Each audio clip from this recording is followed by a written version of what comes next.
Muy buenas tardes a todos. Gracias por venir el día de hoy. Hoy es además la presentación de la librería Reconquista. También es la conferencia del maestro Eric Cárdenas, que nos va a hablar de la caída de Tenochtitlan.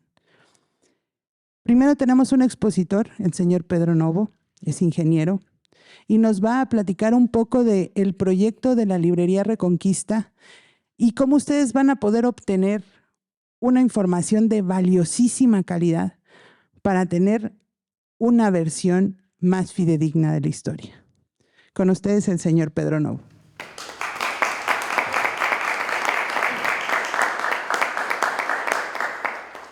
Muchas gracias. En primer lugar, sé lo que significa en esta época, en estos tiempos, el desprenderse de las propias ocupaciones y compromisos y trasladarse entre semana y estar aquí con nosotros. Les agradecemos muchísimo su tiempo, su interés y con él su apoyo. Vivimos una época bastante brava. ¿Por qué? Porque vivimos en una época de relativismo, donde cada quien tiene su verdad, lo cual significa que no tenemos verdad. Cada quien tiene su pequeña verdad. Eso es un signo de decadencia. La decadencia de la civilización es una de sus manifestaciones, es la fragmentación de la cultura. Y cuando hablo de cultura, hablo de cultus, de lo sagrado de una comunidad, de lo que une a una comunidad, lo que le da sentido a una comunidad. Por supuesto, se convierte también en el estilo de vida de una comunidad, pero lo que lo motivó a tener esa esencia, esa personalidad, esa identidad, normalmente se estudian todas las culturas, fue lo sagrado, que ahorita en nuestra época nos saca urticaria. En esta época todo lo que es sagrado ahorita y espiritual es como si fuera una ofensa, una grosería. La mayoría de la gente, cuando uno promueve eso, se siente agredida inclusive. Entonces estamos en un esfuerzo de, en esta decadencia, recuperar para los que les interese, que evidentemente en esta caída cultural cada vez serán menos, pero así son todos los ciclos de la historia. Son ascensos, plenitudes, envejecimiento, decadencia, etc. Y nosotros que creemos en esas verdades eternas, no relativas, ni sujetas a que cada quien las cambie y las interprete como se le antojen, pues vivimos gozosos luchando por esa cultura. La identidad nuestra es una identidad hispana. Y voy a ser brevísimo porque es el primer imperio que lleva a la práctica la visión de catolicidad. Católico es un término religioso, pero su concreción práctica se llama hispanidad. No lo sabemos eso porque estamos educados por las mentiras de la masonería, que nos la repiten una y otra y otra y otra vez hasta que terminamos aceptándolo como una verdad indiscutible, como un dogma. Tenemos 3 mujeres y después será tema de muchas conferencias o de podcasts, etcétera, a las 3 fundadoras de la hispanidad. Del lado izquierdo de ustedes está la reina Isabel, que concibió una humanidad unida en la trascendencia, en lo eterno, en lo espiritual. Y no importaba si fuéramos negros, indios, mestizos, criollos, mulatos, ricos, pobres, gordos, flacos, calvos, greñudos. Es más, cuando llega Cortés con indios encadenados, lo reprende de una forma tan fuerte donde deja la advertencia que nadie se atreva a maltratar a alguien parte del reino. Un reino que buscaba el máximo bien de todos y cada uno de sus miembros. ¿Cuál es ese máximo bien en la mente de Isabel? La salvación eterna. No hay nada que se le compare para ella. No importa la cultura, no importa en qué lugar del mundo vivieren, pero tenían un alma eterna que iba tras ella. Esa era su conquista. La conquista de Isabel la Católica son las almas para la eternidad, para el cristianismo, para Cristo. Eso ni por aquí nos pasa actualmente. Es impensable que nosotros nos consideremos hispanos, casi, gracias, lo consideramos una ofensa a nuestro mestizaje, casi una ofensa, cuando que el sentido de hispanidad es esa hermandad cultural, política, jurídica, que nos iguala a todos. Los derechos humanos actuales están fundados en la propuesta de Isabel la Católica, no más que ya bastante degradaditos. Bueno, la segunda, que viene a darle la concreción humana de esa hispanidad, de esa universalidad, es la Malinche, que en ella es el prototipo de la creación inclusive de una nueva raza, que somos nosotros los mestizos. Nunca antes había existido una nueva raza en la humanidad. Esa nueva raza nace desde la visión de Isabel y la concreción de Malinche. No me voy a desviar más, pero para los que sabemos que nuestra identidad hispanista tiene su origen en ese catolicismo, viene después un fenómeno que asombra y sigue asombrando a muchos, cada vez menos, pero sigue asombrando, que es Nuestra Señora, la Virgen de Guadalupe, que entonces viene y le da una rúbrica desde el cielo como mestiza. Viene y dice, el hermanamiento de los pueblos es con el mensaje cristiano.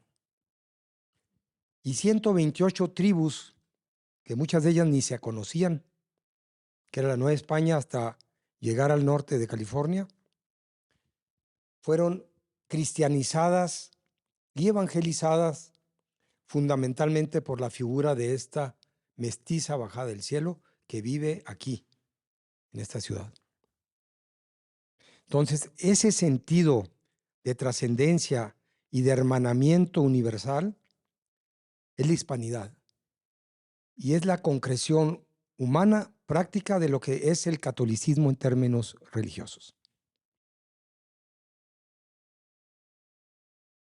Por último, nomás voy a mencionar que este es un inicio muy incipiente de un esfuerzo cultural.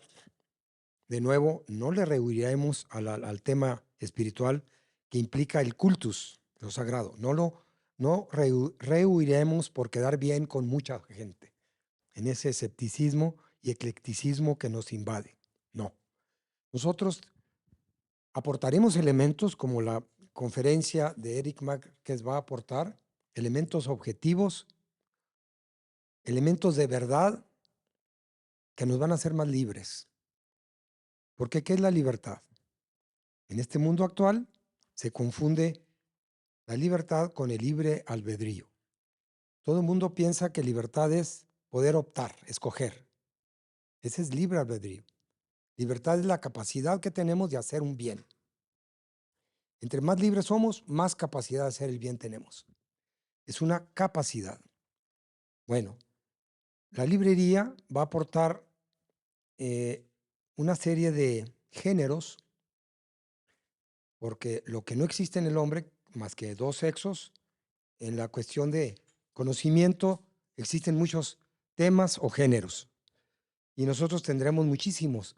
Tendremos la parte de la historia de todo el mundo hispánico, tendremos elementos de política, de geopolítica, tendremos en esa visión histórica no solo la de políticamente correcta, sino que habrá libros muy confrontativos, como es tocar a fondo temas que muy pocos se atreven, que es los amos del mundo. ¿Quiénes son?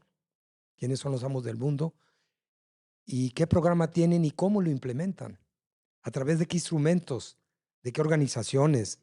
¿De qué instituciones? ¿De qué empresas?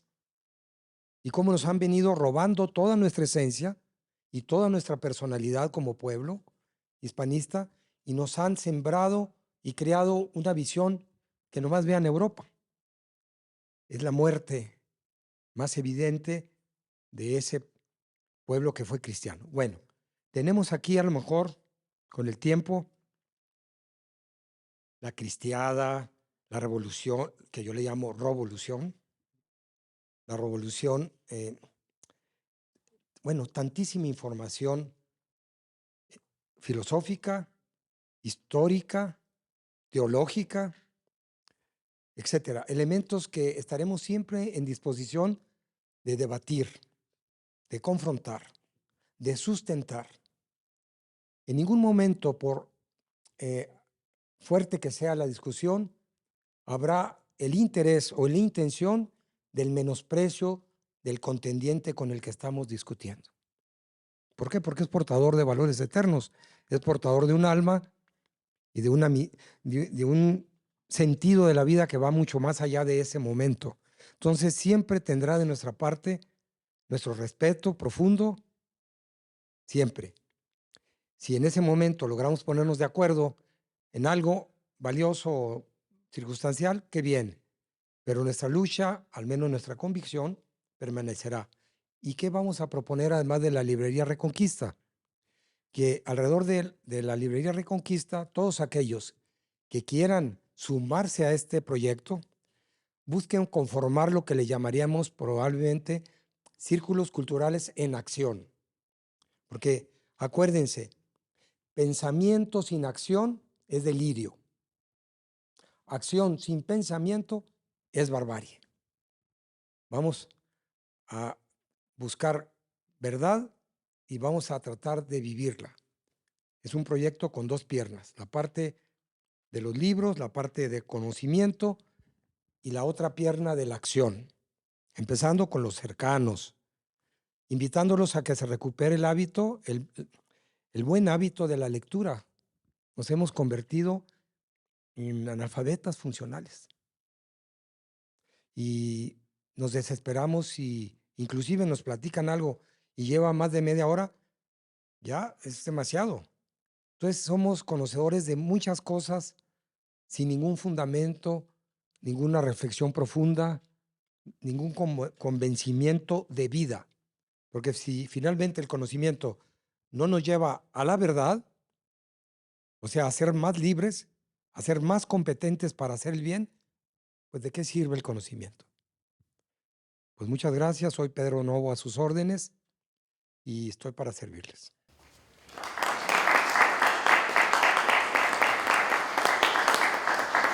Bueno, pues muchísimas gracias por estar con nosotros y después de las palabras del señor Pedro Novo vamos a comenzar con nuestra conferencia.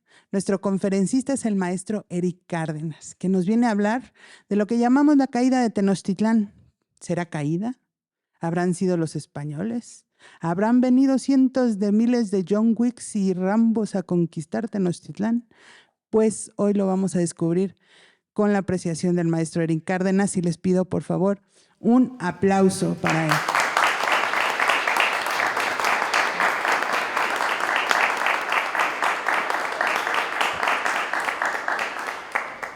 Buenas noches a todos. Gracias a la Librería Reconquista por la invitación. Gracias, don Pedro, a Yolanda, también por invitarnos. Creo que se oye bien ahí, ¿verdad? Ahí está atrás, sí, muy bien. Ok. Pues vamos a empezar con esta charla del día de hoy, con esta conferencia acerca de la caída de Tenochtitlan. Normalmente, como les comentaba o como nos han comentado en nuestra educación básica, conocemos a este suceso que ocurrió un 13 de agosto de 1521 como la conquista de México. Este nombre que estamos usando actualmente de la caída de Tenochtitlan, o bueno, al menos así me lo enseñaron en los años 80, ¿verdad? Como la conquista de México. Este nombre que estamos retomando actualmente de la caída de Tenochtitlan, que retoman muchos académicos, precisamente intenta hacer un análisis más profundo acerca de todas las complejidades, todos los grupos que participaron y lo que realmente fue este suceso y lo que ha significado para nuestra historia.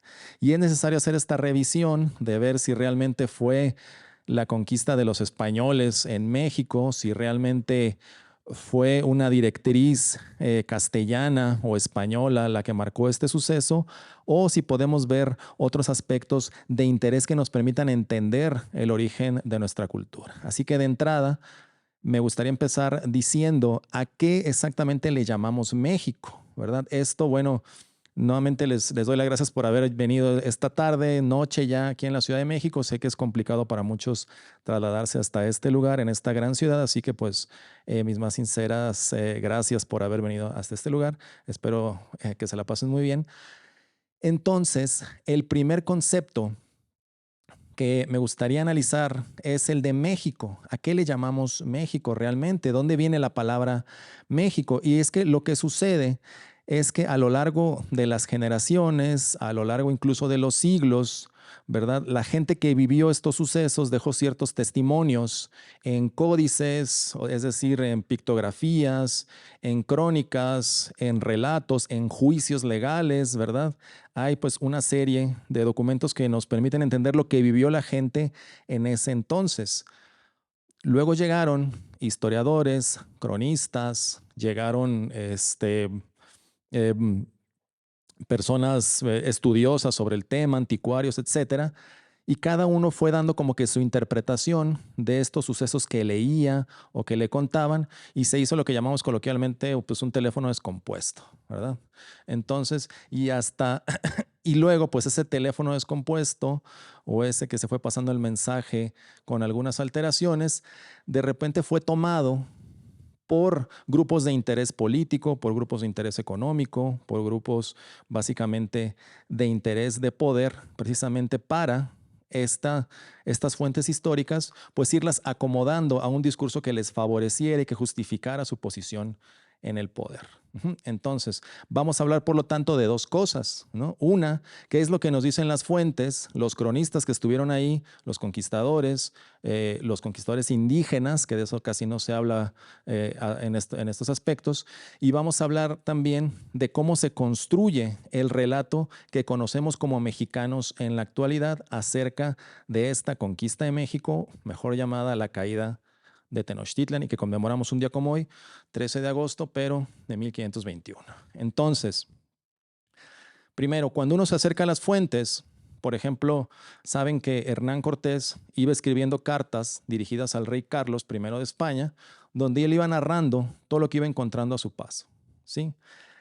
Y no empieza aquí en lo que actualmente llamamos México. Él empieza a hacer sus narraciones, a entender lo que estaba sucediendo aquí, gracias a los informes que los navegantes previos habían llevado acerca de esta tierra, ¿verdad? Pánfilo de Narváez, Juan de Grijalva, que habían navegado años atrás de las expediciones de Hernán Cortés, ya habían visto grandes ríos, construcciones a lo lejos, pueblos marcadamente más civilizados, más avanzados que los que habían visto en las islas del Caribe.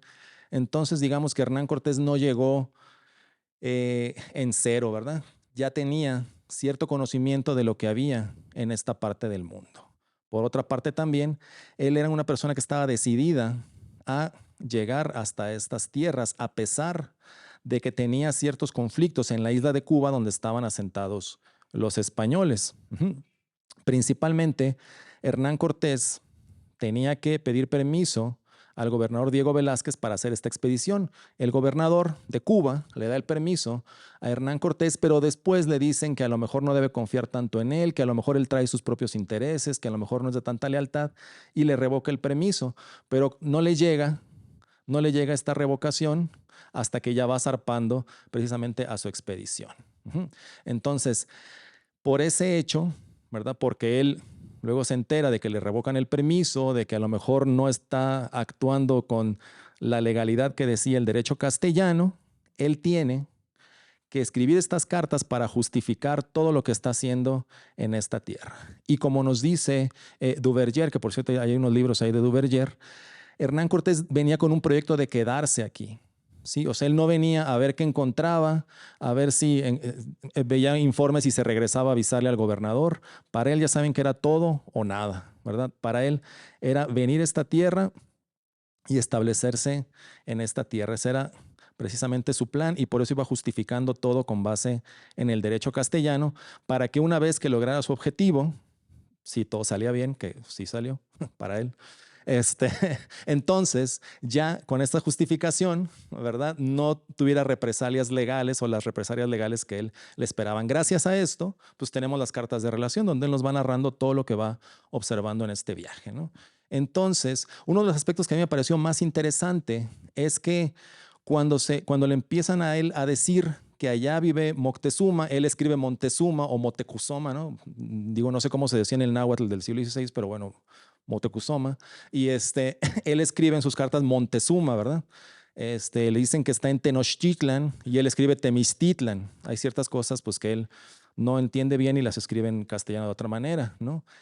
Pero algo que me pareció muy curioso es que ustedes, ¿cómo les dijeron que se llamaba esa cultura que vivía aquí en Tenochtitlan? Los aztecas, ¿verdad? O qué otra manera, los mexicas. A Cortés nunca le dijeron que aquí estaba ni el rey azteca ni el rey mexica. A él le dijeron que aquí estaba el rey Colhua. Los Colhuas son este grupo étnico del sur, de aquí de la Cuenca de México, y precisamente parte del linaje Colhua, una extensión, es la que vino a fundar Tenochtitlan en este lugar, ¿sí? La fundan, aquí nuevamente me voy a ir viniendo un poco entre lo que nos dicen las fuentes y lo que nos dice el relato histórico oficial que a la mayoría de nosotros nos enseñaron.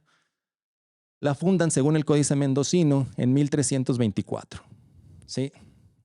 Entonces, uno no entiende por qué no están haciendo celebraciones de la fundación de Tenochtitlan este año que es 2024, sino que las quieren dejar para el año que entra. Bueno, ahí ya son cuestiones de la política, ¿verdad? Pero este año están haciendo conferencias por la muerte de Cuauhtémoc, que fue en febrero de 1325. Es decir, el 500 años de la muerte de Cuauhtémoc sería el año que entra, no este año que están haciendo las conferencias. Bueno, entonces, les digo, voy a ir un poco yendo y viniendo sobre lo que pasa en este relato.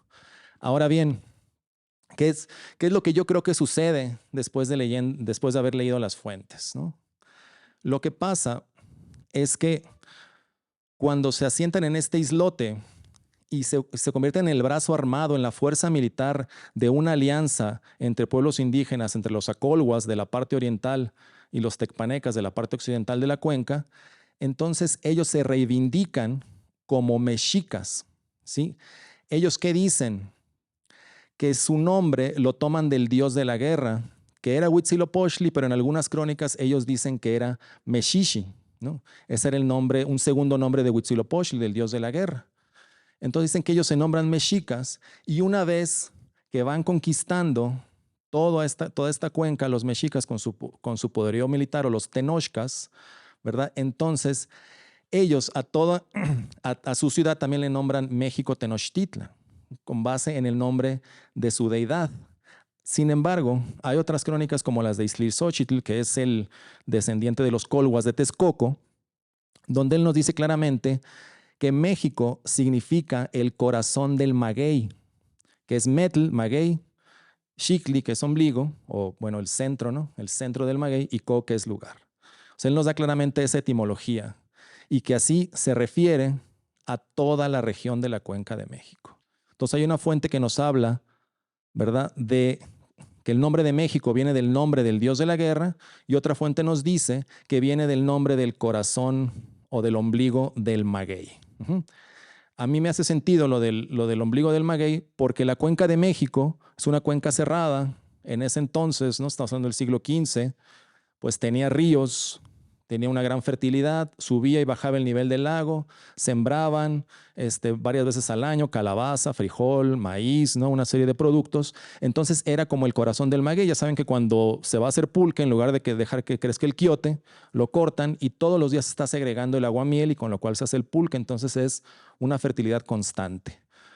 Yo por eso, mi hipótesis es que tiene más sentido esa etimología que la que nos dan otras crónicas. Ahora, aquí simplemente ya los investigadores dicen, pasó una de dos cosas, ¿verdad? O el grupo dominante le da el nombre, o sea, le pone su nombre, o sea, su gentilicio a toda la región, que es México, o cuando controlan toda la región, que es México, el grupo dominante adopta el nombre de toda la región. No sé si me expliqué, pero puede ser cualquiera de las dos posibilidades, ¿verdad? O primero es el gentilicio que le da nombre al lugar, o sea, como se autonombra el grupo que le da nombre al lugar, o una vez que dominan la región, entonces se apropian de ese nombre para sí mismos, ¿no? Cada quien tendrá su conclusión. Yo digo que es la segunda, que ellos se apropian del nombre de México para autonombrarse mexicas, ¿verdad? Y su alianza, la Xcantlataloyan de México o la Triple Alianza, pues de esta cuenca cerrada. Entonces, no obstante, otros pueblos que no reivindican ese papel dominante de los tenochcas, y yo les llamo tenochcas porque aunque venían del linaje Acolhua, al establecerse en Tenochtitlan, pues también, ¿no?, ya por el lugar donde viven, pues que es Tenochtitlan, entonces se les nombra tenochcas, ¿no? Entonces muchos más bien se acuerdan de su linaje Colhua, o lo que le están informando a Cortés es que allá vive el rey Colhua Montezuma. Entonces ahí está la primera cuestión. La otra cuestión es que yo también he visto en las fuentes, ¿verdad? Cuando habla igual Iztixóchitl, el Códice Osuna, que he analizado en mi canal recientemente, ¿verdad? Otro tipo de documentos, cuando se refieren a los mexicanos ya en el siglo XVI, ya posterior a la caída de Tenochtitlan, no nada más se refieren a la gente que vivía aquí en el islote. Cuando hablan de los mexicanos se refieren a gente que vivía en Tula, que vivía en Cuautitlán, que vivía en Xochimilco, que vivía en Chalco, o sea, que vivía por toda esta región. Les llaman los mexicanos. Así se refieren ellos las fuentes del siglo XVI, por lo cual a mí me da a pensar que más bien, pues el nombre original es el nombre de la cuenca donde estamos actualmente. Entonces, bueno, ahí viene una de las primeras cuestiones que nos cuestionamos respecto a cómo nos enseñaron la historia. En algunas referencias que le hacen a Fray Bernardino de Sahagún, el mismo Muñoz Camargo, que es tlaxcalteca, dice, estos pueblos que ahora están asentados en Tenochtitlan, en Tlaxcala, ¿verdad?, en otras partes, vinieron hace 100 años o 200 años, creo que dice, de un lugar que se llamaba Aztlán. Sus ancestros, ¿no?, que son los aztecas, habitantes de Aztlán, migraron hacia esta parte y ahora se establecieron en todos estos lugares. Pero esa es la única referencia que se hace de los aztecas, o sea, los ancestros de algunos pueblos que se asentaron en esta región. Entonces ahí tenemos lo primero que empezamos a ver acerca de lo que son las fuentes y de lo que es el relato que nos han contado, ¿verdad? Entonces, cuando Hernán Cortés le empiezan a decir esas cosas, pues él obviamente sabe que tiene que llegar hasta este lugar, cruzar las montañas desde la costa del Golfo y llegar hasta aquí. Como les digo, ya tenía la experiencia de Pánfilo de Narváez y de Juan de Grijalva. Entonces él desembarca en la costa del Golfo de México, en la parte esta de la sonda de Campeche, en el pueblo de Champotón. Ahí se enfrenta a un grupo de indígenas, continúa más adelante hacia lo que es actualmente Tabasco, simplemente está haciendo navegación de cabotaje hacia donde habían estado sus antecesores, y ahí en Tabasco es donde precisamente se encuentra con la Malinche. Y aquí está otra de las cuestiones que nos dicen las fuentes y luego nos dicen los historiadores. Ninguna fuente nos habla del nombre indígena de la Malinche. Ya después alguno se tuvo la hipótesis o se imaginó que pudo haber sido Malitzin o que pudo haber tenido un nombre calendárico X, pero ninguna fuente de ese momento nos dice que se llamaba Malitzin, ni Malinali, ni nada de eso. Todas las fuentes desde un principio nos dicen que les entregan a los conquistadores estas mujeres, estas mancebas, esclavas. En ese entonces era simplemente digamos, por decirlo así, una recompensa después de la conquista. Identifican a una de ellas que es muy bella, que es muy gentil en su trato, ¿verdad?, que es muy educada, y la bautizan como Doña Marina. Ese es el único nombre que nos dicen las fuentes que tuvo esta mujer. Como les digo, ya después hubo elaboraciones historiográficas donde se le quiere dar un nombre previo a pero en sí, las fuentes nada más nos hablan del bautizo de Doña Marina. Doña Marina, como bien saben, pues empezó a ser la traductora de Hernán Cortés, pero porque Hernán Cortés ya venía de la isla de Cozumel, en la costa del Caribe, donde había integrado a su tripulación a Jerónimo de Aguilar. Ahora, este personaje es fundamental también para esta historia, porque Jerónimo de Aguilar había naufragado en otra expedición en 1511 junto con Gonzalo Guerrero en las costas del Caribe mexicano. Sí, hubo una expedición de estas, que había muchas expediciones, porque los españoles siempre estaban buscando el paso marítimo entre el Atlántico y el Pacífico, o lo que llamaban la Mar del Sur y la Mar Océano, ¿verdad? Entonces, siempre estaban en busca de este paso, que no existe, pero siempre estaban buscando por dónde meterse al Pacífico, ¿no? Así que había varias expediciones. En una de ellas, pues naufragan 11 españoles, 9 pierden la vida y sobreviven 2.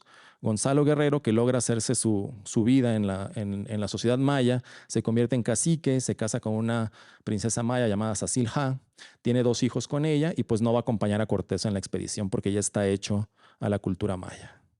Y Gonzalo Guerrero, que había vivido como un esclavo, y Jerónimo de Aguilar, que había vivido todos estos años como un esclavo. Sí, había vivido con malos tratos, plantando maíz, plantando las sementeras de los mayas, ¿verdad? Entonces existía la esclavitud en la época prehispánica, también existía en estas tierras. Así que Jerónimo de Aguilar acompaña a Hernán Cortés a su expedición y él obviamente había aprendido el maya yucateco, y doña Marina hablaba el chontal de la región, hablaba el maya yucateco y hablaba el náhuatl. Entonces, por eso, con este conocimiento que ella tenía, se sabe que venía de un origen noble, ¿no? Que en una de estas batallas la habían vendido como esclava allá en Tabasco, así que se integra también a la expedición de Hernán Cortés. Y de esta manera, en los primeros días, doña Marina habla con Jerónimo de Aguilar en maya, y Jerónimo de Aguilar le explica a Hernán Cortés en español. Y luego viene otra vez de regreso, ¿no? En español a Jerónimo de Aguilar, en maya a doña Marina, y doña Marina en náhuatl a los pueblos, ahora sí, de la zona totonaca, de la zona de Veracruz en el Golfo de México. Entonces, en esta gran casualidad, ¿verdad?, radica mucho de la suerte o bendición que tuvo Cortés para proseguir adelante con su conquista.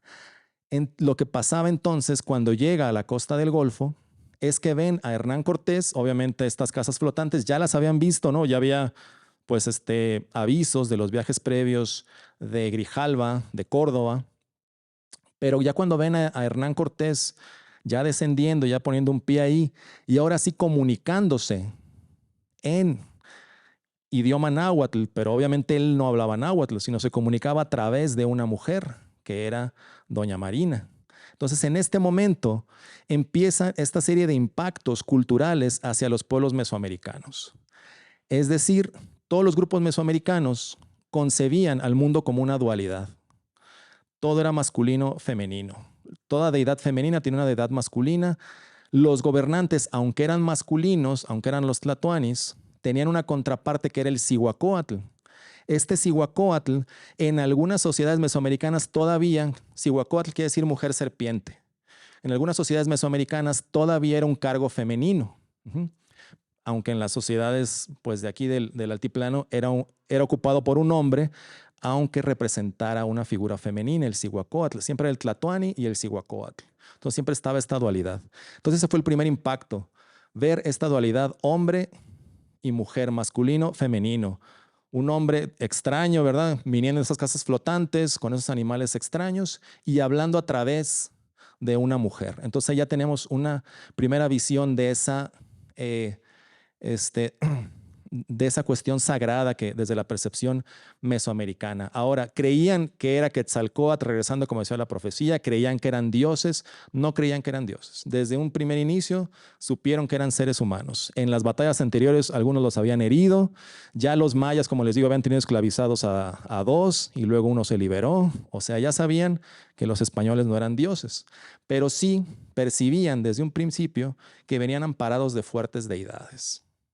Es decir, que era gente de respeto.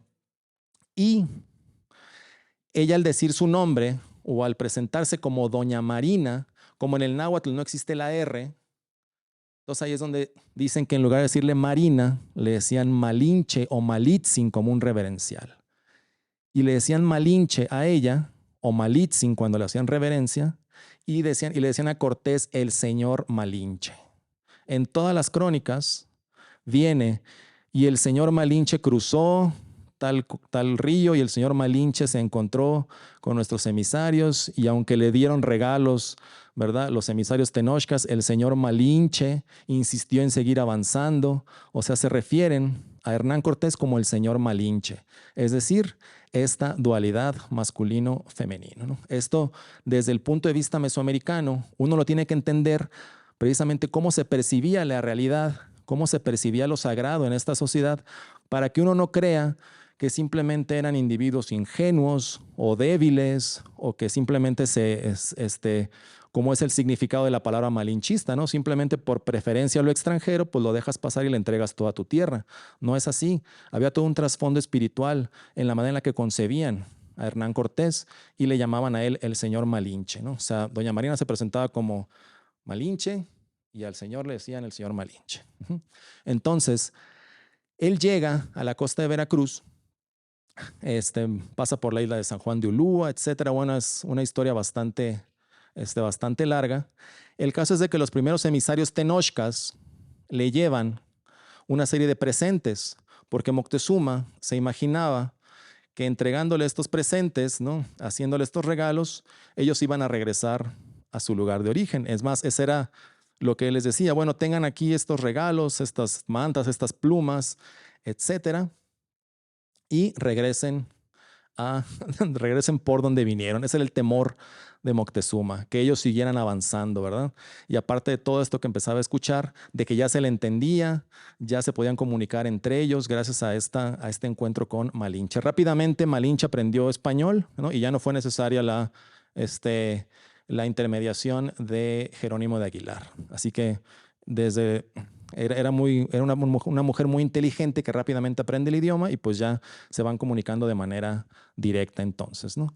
Ahora, dicen que Hernán Cortés, bueno, dicen varias crónicas que cuando desembarcó, simplemente lo recibió esta embajada tenochca y se regresaron a Tenochtitlan. Los dejaron ahí en una playa, ahí en Veracruz, y ahí los dejaron abandonados, ¿no?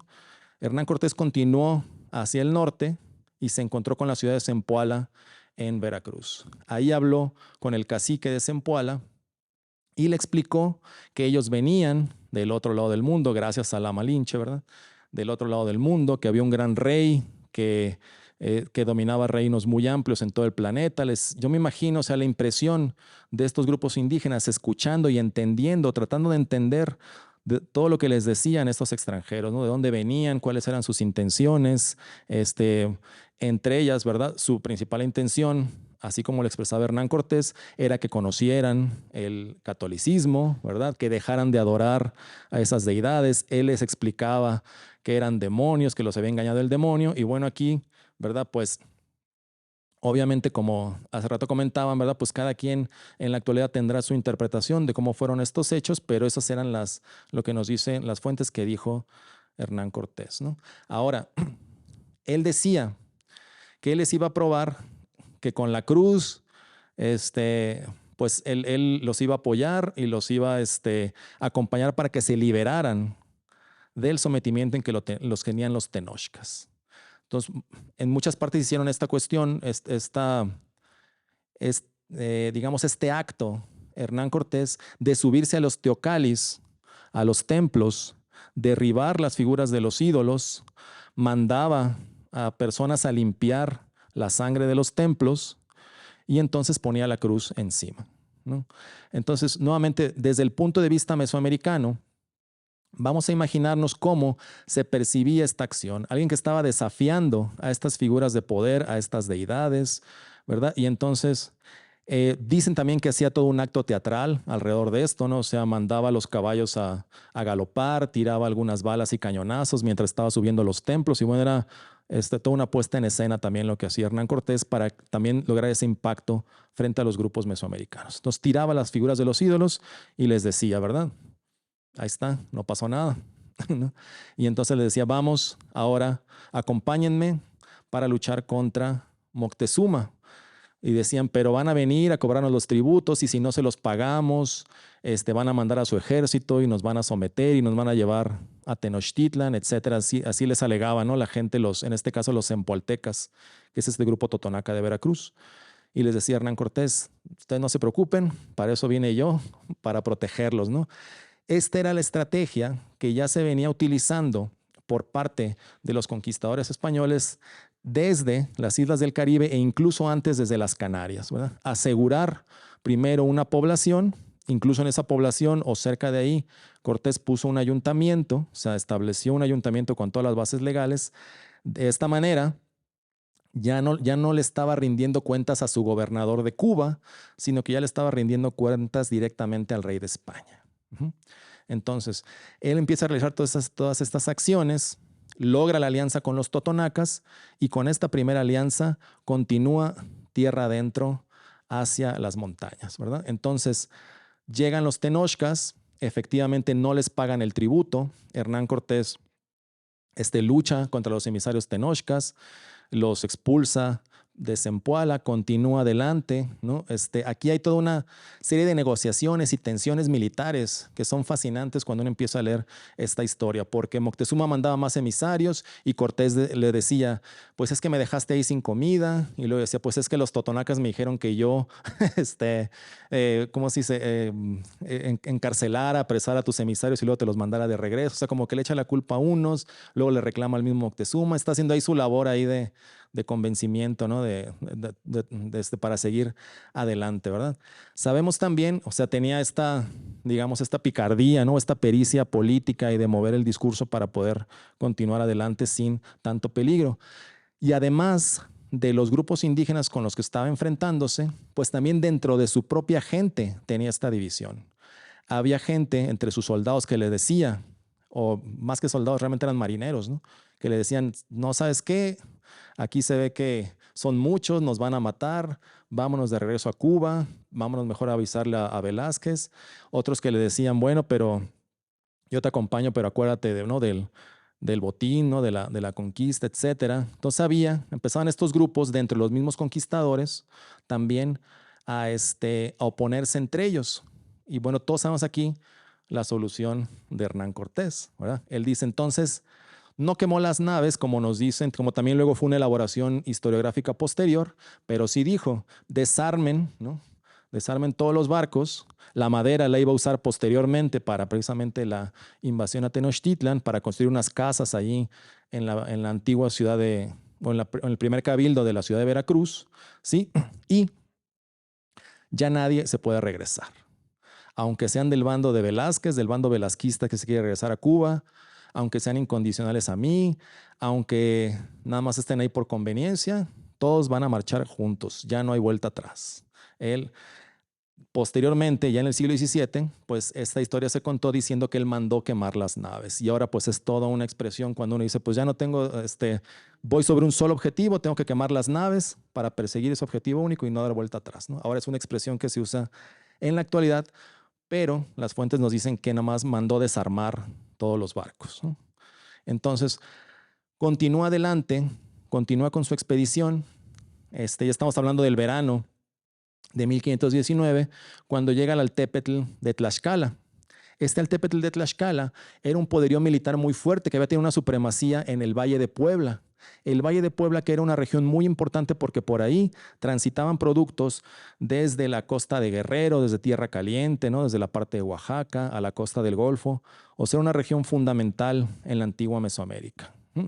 Entonces, los tlaxcaltecas, hace mucho tiempo, más que nada, pues hace más o menos medio siglo, habían tenido la supremacía y el control de esa región, ¿no? Del control comercial, el control de las rutas comerciales entre estas regiones, y ahora veían ese control comercial y esas vías de acceso limitadas precisamente por acción de la expansión de la Excantlataloyan de México, es decir, la llamada Triple Alianza de México, Texcoco y Tacuba. Entonces, como los tenochcas, este brazo armado de la Excantlataloyan estaba en expansión, habían cortado todas esas rutas comerciales para los tlaxcaltecas y habían intentado atacar 2 veces el Altépetl de Tlaxcala, pero habían sido derrotados. Es decir, Los tenochcas no eran una fuerza infalible, ¿verdad? Como también ya lo vimos con los totonacas. O sea, ellos causaban este terror, habían logrado conquistar a los totonacas de Zempoala, les cobraban tributo, pero todavía no habían establecido estos lazos de lealtad cultural, ni tampoco habían establecido, ¿verdad?, este dominio imperial que se puede dar en otras partes del mundo o que incluso en Mesoamérica se dio en la zona de Michoacán, en lo que se llama el Irechecua. Es decir, los purépechas o el estado tarasco de base purépecha en Michoacán o el Irechecua, ellos sí habían conformado una unidad político-cultural más sólida. Es decir, un año después de la caída de Tenochtitlan, el dirigente tarasco llamado Calzoncin, él manda llamar 60,000 guerreros para luchar contra la coalición indígena-hispana y 60,000 guerreros acuden a su llamado. O sea, el Irechecua era un verdadero imperio. Pero la Triple Alianza o Excantlataloyan mexica no era un imperio consolidado. Tenían estas expansiones, iban a dominar algunos pueblos, les cobraban tributo, iban expandiendo su territorio, pero no habían logrado conformar esa unidad cultural ni territorial, ¿no? Entonces, desde el primer momento, como les decía, hay que tomar en cuenta, como yo también estaba platicando, el impacto simbólico, ¿no?, religioso que tuvo Hernán Cortés, pero igual desde el primer momento, pues no dudaron o dudaron muy poco en aliarse con los recién llegados para luchar contra Tenochtitlan. Eso es algo que también hay que tener muy en cuenta, porque no estamos hablando realmente de la conquista de México, ¿verdad? Lo que estamos hablando de que los grupos indígenas, en su lógica de poder, de dominio territorial, ¿verdad?, de cómo estaba avanzando el proceso social, la política, en esa lógica, muchos líderes indígenas vieron más conveniente hacer esta alianza con los recién llegados y entonces derrotar a la hegemonía que en ese entonces les estaba cobrando tributos abusivos, les estaba también cobrando tributos en vidas humanas, ¿no?, y tenía dominada esta parte. Y a quienes veían como sus opresores, no como su rey, no como su emperador. Es decir, ¿no?, esto es absurdo, pero si Hernán Cortés hubiera desembarcado en Michoacán, pues no se puede, ¿no? Pero bueno, si Hernán Cortés hubiera desembarcado en Michoacán, a lo mejor los purépechas hubieran luchado por su rey en Tzintzuntzan. Pero en este caso no era para nada así la situación. Entonces, en el mismo Hueyaltépetl, que era como se llamaban los reinos de Tlaxcala, tenían que decidir si iban a hacer alianza con los españoles y los totonacas y otros pueblos que se iban sumando en el camino de Hernán Cortés, o si iban a luchar en contra de ellos. Les hicieron un par de batallas a los españoles. Los dirigentes militares tlaxcaltecas vieron que eran muy diestros, más allá de lo que comúnmente se nos dice, que porque traían cañones, espadas, ¿no?, como ahorita comentaba Yolanda, de que venían con metralletas y iban a arrasar a cualquier persona que se pusiera enfrente de ellos.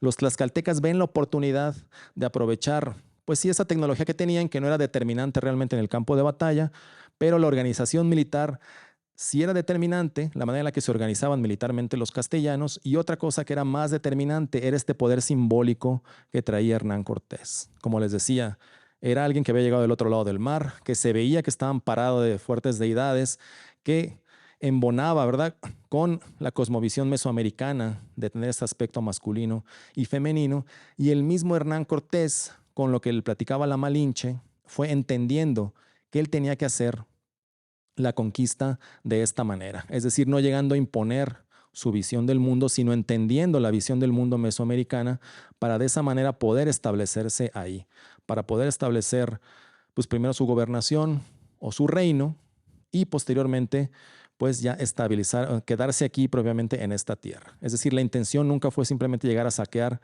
y regresarse a España, sino que la intención fue desde el primer momento quedarse aquí. Aparte, como les comentaba, pues él ya no tenía barcos para regresarse, ¿no? Entonces, cuando hacen esta alianza con los tlaxcaltecas, cuando el grupo de los dirigentes tlaxcaltecas deciden que van a acompañar a los españoles, que les van a dar, que van a ser sus aliados, Entonces casan a las Sigualpili o las mujeres de la nobleza, las hijas de los tlatoanis, las casan con los conquistadores españoles. Cortés se la pasaba rechazando esposas porque él decía que ya estaba casado en Cuba, ¿verdad? Con Catalina. Pero todos los demás conquistadores, los demás soldados sí emparentan con esta nobleza tlaxcalteca, en particular su capitán, que era Pedro de Alvarado, que se casa con la hija de Xicoténcatl ahí en Tlaxcala, ¿no? Entonces Pedro de Alvarado, pues que era un hombre pelirrojo, le decían Tonatiuh por su parecido al sol, pues él hace se emparenta, ¿verdad?, con la nobleza tlaxcalteca. Y podría parecer un dato secundario, pero en realidad esa alianza que habían hecho los tlaxcaltecas con los españoles y los españoles con los tlaxcaltecas era algo que Pedro de Alvarado siempre iba a mantenerse fiel a ello, y ahorita les voy a explicar por qué. O sea, esta parte puede resultar clave para explicar lo que sucedió en Tenochtitlan, el matrimonio de el Tonatiuh o Pedro de Alvarado con la hija de Xicoténcatl. Entonces, lo que sucede es que el mismo Moctezuma ya vio que no había manera de detenerlos, ¿verdad? Entonces les abre las puertas de Tenochtitlan para empezar estas labores de negociación. O sea, mientras están negociando con Cortés aquí en Tenochtitlan, mandan emisarios a otras partes, se dan cuenta que llegó Pánfilo de Narváez, llegó a las costas de Veracruz, y Pánfilo de Narváez manda emisarios para negociar también con Moctezuma y decir que estuviera en contra de Hernán Cortés, ¿verdad? También él va hacia el Irechecua, a Michoacán, para pedir el apoyo de los purépechas y ver si se aliaban con Moctezuma para enfrentar la alianza hispano-tlaxcalteca. O sea, Moctezuma estaba negociando por todos los frentes.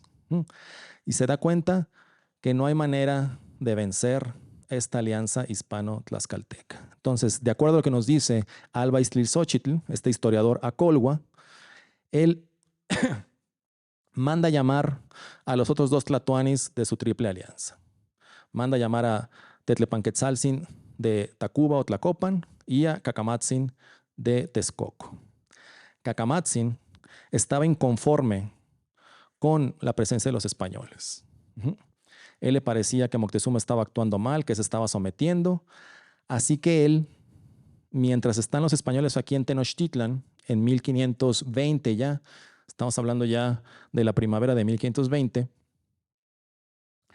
Cacamatzin va a Texcoco y se encuentra con su hermano Iztlilxóchitl. Iztlilxóchitl es un personaje también fundamental para esta historia. Iztlilxóchitl es el príncipe acolhua, al que no le tocó el trono de Texcoco. O sea, Iztlilxóchitl era el que quería gobernar Texcoco, pero los otros tlatoanis de la Triple Alianza decidieron que fuera Cacamatzin. No obstante, Iztlilxóchitl logra convencer a su hermano Cacamatzin de que lo iba a ayudar. Entonces le dice, mira, yo voy a movilizar a toda esta gente que me hace caso, a todos estos acolhuas, voy a movilizar un ejército que por tierra vamos a llegar por la calzada de Tepeyac, ¿no?, la que es actualmente la calzada de los Misterios, y vamos a atacar a los españoles. Pero para que tú dirijas el ejército, tú vete en una canoa y allá en el Peñón de los Baños, yo me encuentro contigo para que vayamos a dirigir el ejército a Tenochtitlan. Pues efectivamente lo esperó aquí en el Peñón de los Baños Iztlilxóchitl. Llega a Cacamatzin, pero Iztlilxóchitl no tenía ningún ejército, ¿no? Apresa, ¿no?, a su propio hermano y se lo lleva a Hernán Cortés y a Moctezuma y se los entrega, ¿no? Dicen, aquí está, ahora sí, ¿no?, ya sellen esta alianza, ¿no?, de la Excan-Tlahtoloyan de México y Tlaxcala y los hispanos, ¿verdad?, los castellanos. Entonces ahí se dice, ¿no?, nos cuenta Iztlilxóchitl en sus crónicas y nos cuentan también pues otros cronistas que ahí efectivamente Moctezuma cedió su imperio o su Hueyaltépetl, sus dominios a Hernán Cortés, o bueno, al rey Carlos a través de Hernán Cortés. Sí, el traslato imperi, ¿no? Traslato imperi, que era una figura donde un monarca cede sus dominios a otro monarca. Entonces nos dice que tomó de las manos a los otros tlatoanis, que se puso a llorar a Moctezuma, que agradecía a sus ancestros por haberle permitido vivir esta época. Y bueno, ahí nos cuentan las crónicas que fue algo muy emotivo donde Moctezuma dice que ya se acabaron las luchas, que ya se acabó la Excan-Tlahtoloyan y que ahora todos eran súbditos del rey Carlos. Y que entonces ya nada más Hernán Cortés tenía que llevarles estas noticias al rey Carlos y entonces pues empezar, ¿verdad?, con esta transición hacia un nuevo orden. Y ese pudo haber sido toda la historia, ¿no? Y ahí pudo haber quedado toda la historia de la conquista de México. Pero los españoles pues no, tampoco estaban precisamente unidos ni tampoco compartían los mismos intereses. Voy a tomar agua y continúo.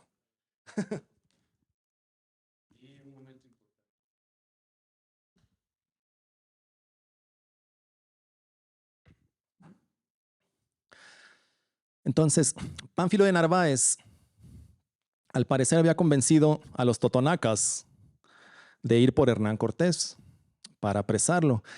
Yo a veces me quiero imaginar, y aunque no soy partidario de la ficción, quizás después escriba una novela de esto, ¿no?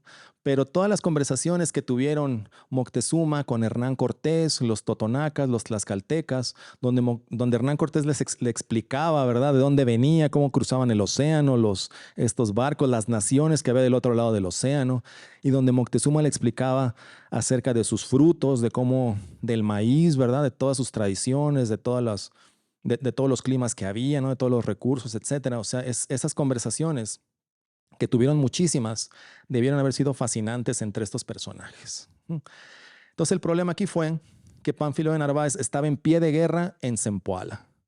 Y Hernán Cortés, por sí mismo, tuvo que ir hasta Zempoala, Veracruz, para aplacar a Pánfilo de Narváez, que se cuenta que era una persona... Pánfilo de Narváez era una persona muy cruel, muy déspota, ¿no? O sea, que venía a exigirle a Hernán Cortés que se presentara ante él, etcétera. Y esto pues no le caía nada bien a Hernán Cortés. Y con una estrategia militar en Zempoala, donde logra convencer a otros zempoaltecas de que el enemigo era Narváez y aparte de que traía también sus aliados, Hernán Cortés derrota y deja tuerto a Pánfilo de Narváez, ¿no? Lo aprecia, lo enjuicia en su ayuntamiento de Veracruz y lo manda de regreso a Cuba, quedándose con los hombres que había traído por barco, ¿no? Y ahora van con más españoles todavía, con una alianza más consolidada, de regreso a Tenochtitlan. Pero aquí el problema fue que dejó encargado en Tenochtitlan a su capitán Pedro de Alvarado, que también dicen las crónicas que era pues más guerrero, era menos diplomático, ¿verdad?, era menos suave en su trato. Entonces, cuando lo deja aquí en junio de 1520, empieza la fiesta del Toxcatl, de las lluvias, donde salen a bailar los guerreros de más alto rango y los nobles tenochcas salen a bailar en la Plaza Mayor. Y Moctezuma le dijo que él les permitía danzar en la Plaza Mayor, pero sin armas. O sea, que salieran los grandes capitanes, los líderes, a danzar en la Plaza Mayor, pero sin armas. Porque también entre los tenochcas había una facción que no estaba nada de acuerdo con este pacto que había hecho Moctezuma. Y ahí también las crónicas varían, ¿no? Porque unos dicen que Pedro de Alvarado observó que unos sí traían armas, tuvo miedo a una emboscada hacia ellos, hacia los españoles. Otros dicen que no, que simplemente fue un acto de barbarie que hizo Pedro de Alvarado al salir a atacar a estos guerreros indefensos que simplemente estaban haciendo una ceremonia en la Plaza Mayor. Pues ahí tenemos cómo las fuentes se contraponen. Pero como les digo, aquí hay una clave muy importante, que Pedro de Alvarado, por su esposa, por el matrimonio que había tenido con los tlaxcaltecas, básicamente, le tenía que ser fiel a los tlaxcaltecas. Y los tlaxcaltecas tampoco estaban nada contentos con esa alianza que habían hecho con los tenochcas, porque desde la mentalidad mesoamericana, cuando vas a conquistar a un enemigo es acabar totalmente con él, es a derrotarlo. En los códices se ven las ciudades quemadas, se ven los tlatoanis capturados, ¿no? Se ve que iban a acabar totalmente con el enemigo. Entonces, ese es otro punto que a veces se nos escapa en la lectura de los fuentes, ¿no? Que los tlaxcaltecas querían la conquista de Tenochtitlan. Entonces, ¿será porque salieron con armas? ¿Será por la brutalidad de Pedro de Alvarado? ¿O será también por esta lealtad con los tlaxcaltecas?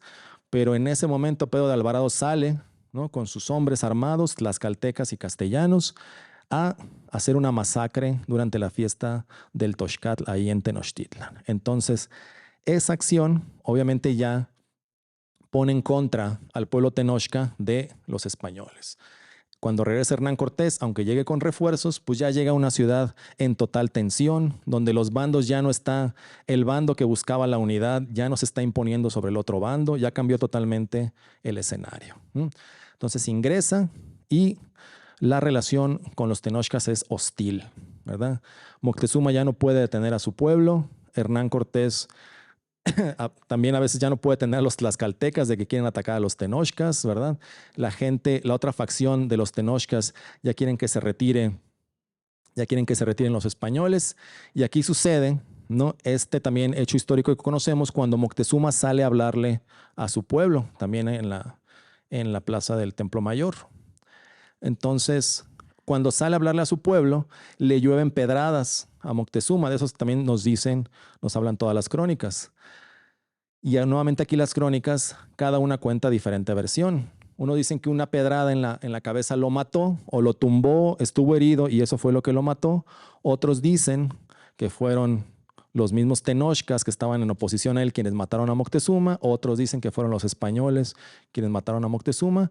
El caso es que Moctezuma pierde la vida.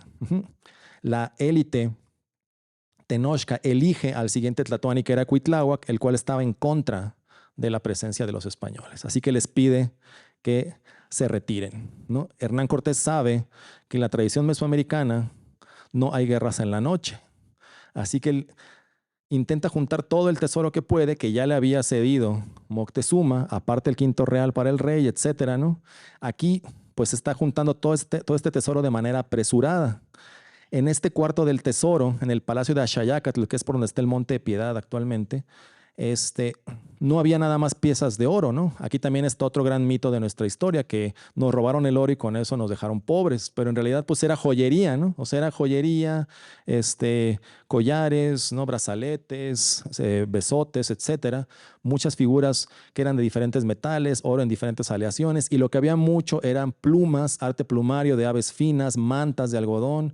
O sea, había una serie de otros tesoros ahí que llenaban todo el cuarto. Entonces, algunos intentan fundir lo más rápido que pueden, ¿verdad? El oro de este tesoro de Moctezuma para hacer una especie de lingotes maltrechos que se puedan ocultar en la ropa y salir corriendo de la ciudad de Tenochtitlan durante la noche, porque sabían que no los iba a atacar Cuitláhuac.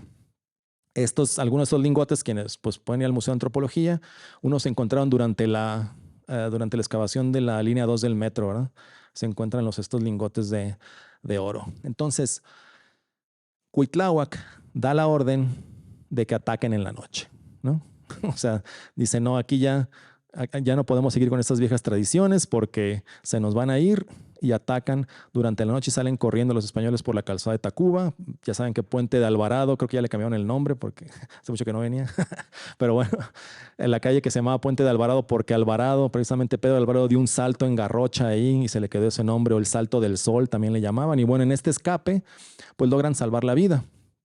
Otra cosa que nos habla ahí, que nos hablan las cartas de relación y todas las demás fuentes, es que Hernán Cortés fue de un pueblo a otro, rodeando toda la cuenca. Algunos pueblos le hacían la guerra y otros pueblos no. Otros pueblos les daban comida y otros le hacían la guerra. Entonces ahí también tenemos, pues precisamente las crónicas nos hablan de que no había esta unidad en el Valle de México, ¿verdad? Sino de que había precisamente estas luchas de poder y no había propiamente un imperio consolidado en esta parte.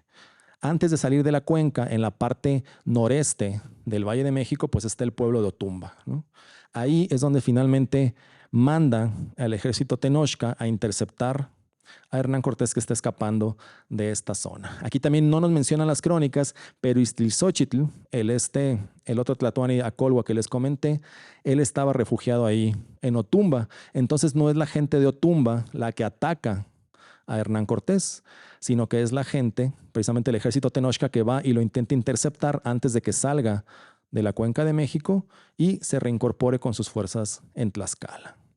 Ahí las crónicas también tienden a exagerar mucho, por eso hay que hacer un análisis de fuentes, pero bueno, nos dicen que eran 60,000 guerreros tenochcas, ¿verdad? Que bueno, se hablan como que de 80,000 guerreros tenochcas y que eran 10,000 los españoles. Probablemente estaremos hablando de que eran aproximadamente unos 10,000 indígenas contra los 2000 entre españoles y tlaxcaltecas, ¿no? Entonces, que se enfrentan ahí en Otumba. Gran parte del ejército de Cortés había muerto cuando estaban escapando de Tenochtitlan, que es el episodio conocido, ya sabrán, como la Noche Triste, ¿no? O actualmente la Noche Victoriosa, que ya le cambian el nombre. Pero bueno, esas son las elaboraciones historiográficas. En fin, en Otumba, ahí parece ser que Hernán Cortés se acuerda o trata de emular a lo que había leído de Carlomagno, ¿no? Perdón, de Alejandro Magno, donde para derrotar a Darío no se va a enfrentar contra todo el ejército persa, sino solamente va contra Darío, porque derrotando al líder va a derrotar a todo el ejército. Entonces, como les digo, se va adaptando o va entendiendo en las culturas mesoamericanas, las tradiciones indígenas, entonces identifica perfectamente quién es el capitán de ese batallón Tenochca. Entonces va, agarra su lanza, ¿no? Cabalga para dirigirse directo a él y ahí entonces le da la estocada al capitán Tenochca. Cuando cae el capitán y dejan de recibir órdenes los demás, se crea una escaramuza, se crea una confusión y esa confusión es la que aprovechan para escapar. De no haber hecho esa acción o haber elaborado esa estrategia, ahí hubiera acabado la vida también de Hernán Cortés y ahí se hubiera acabado también, ¿no?, esta parte de la historia. Hubieran llegado más españoles y hubiera sido más terrible la conquista, no lo sabemos. Se hubieran reforzado los Tenochcas y hubieran impedido la conquista, tampoco lo sabemos. Pero ese hecho fue fundamental para que escapara del Valle de México Hernán Cortés y se reuniera con los tlaxcaltecas. Incluso nos dice él que estaba temeroso de que no cumplieran su palabra y la alianza que habían forjado con él, pero no, sí lo recibieron y se estuvo recuperando allá en la ciudad de Tlaxcala, ¿no? Y pues ahí, ya con esta alianza, es como va a poder venir a la Cuenca de México a tomar la isla, ¿no? Se recupera sus fuerzas, llega, todavía se atraen, ¿no? Se escuchan las noticias de que aquí está Hernán Cortés, llegan refuerzos también de Cuba, se establecen refuerzos también en toda la zona tlaxcalteca. Los tlaxcaltecas también van y hablan con la gente del Valle de Puebla.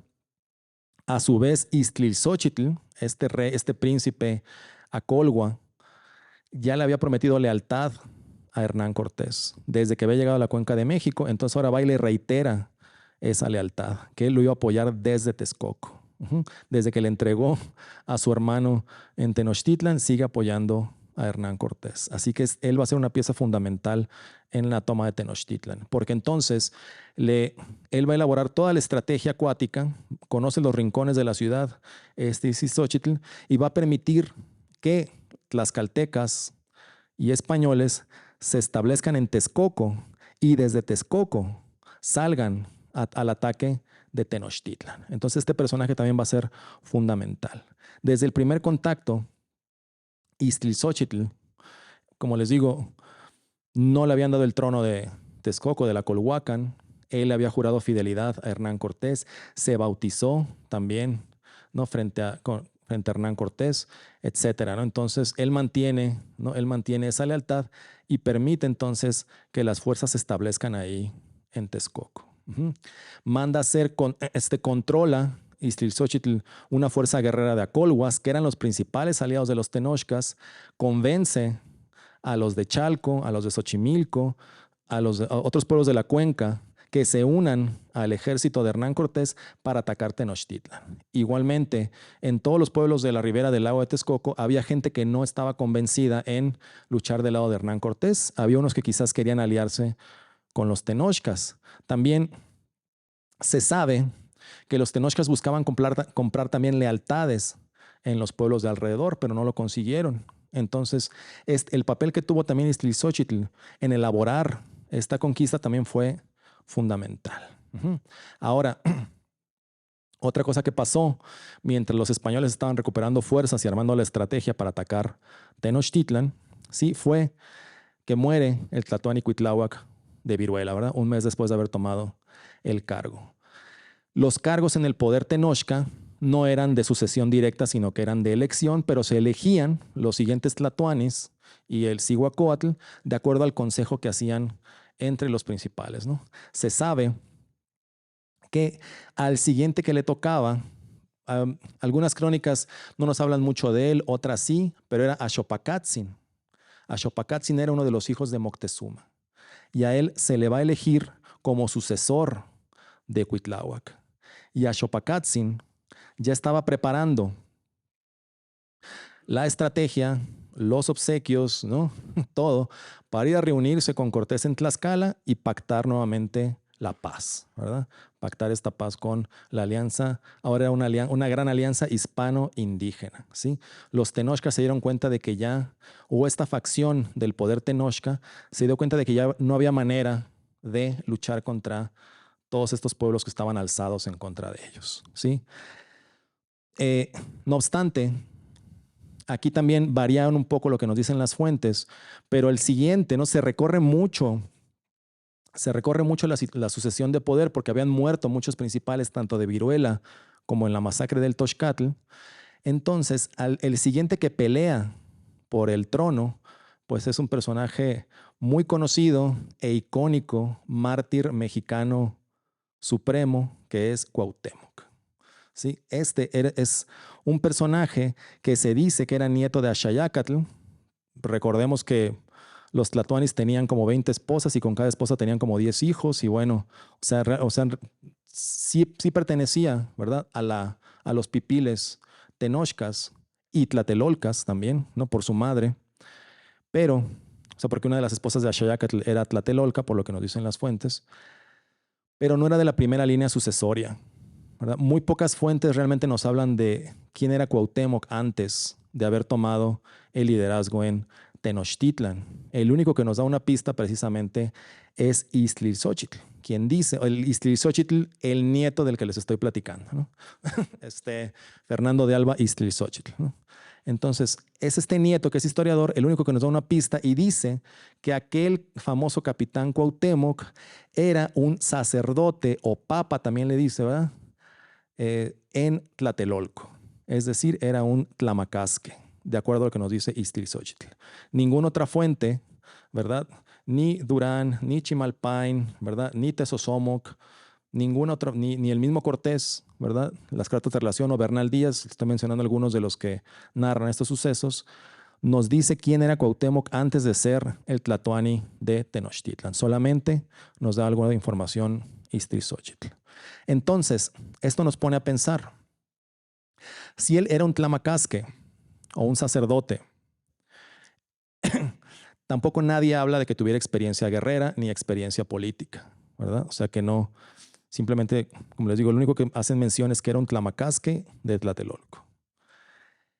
En realidad, él no tenía esa visión de pactar alguna alianza con los españoles, ¿eh? Él la única visión que tenía era enfrentarse hasta la muerte con esta alianza hispano-indígena. Ese era lo único que él percibía que se podía hacer en esta situación. Ahora, esta característica de Cuauhtémoc, yo tengo dos hipótesis y otros autores también. También está la biografía de Cortés de Miralles, que también habla un poco de esto. Él plantea una hipótesis, Miralles, que precisamente como era de la casta sacerdotal y la casta sacerdotal no tenía realmente un papel en el nuevo orden, entonces él decía, pues, como yo no voy a tener ningún papel en el nuevo orden, pues voy a sacrificarme y por lo tanto, pues a todo su pueblo, ¿no? Esa es una hipótesis, ¿no? La otra, que yo también pienso, es de que el pueblo tenochca, después de haber hecho esta gran alianza, construido esta magnífica ciudad, etcétera, pues tenía esta visión supremacista respecto al resto de los grupos indígenas. Es decir, se consideraban a sí mismos como un pueblo elegido, ¿no? Entonces, no iba a ser posible o no se concebía desde este supremacismo que ellos iban a ser los súbditos de alguien más, antes muertos que ser los súbditos de alguien más. Eso también podía explicar pues esta postura que tuvo Cuauhtémoc al no pactar, no buscar rendirse, sino enfrentar la invasión de los españoles y la coalición indígena.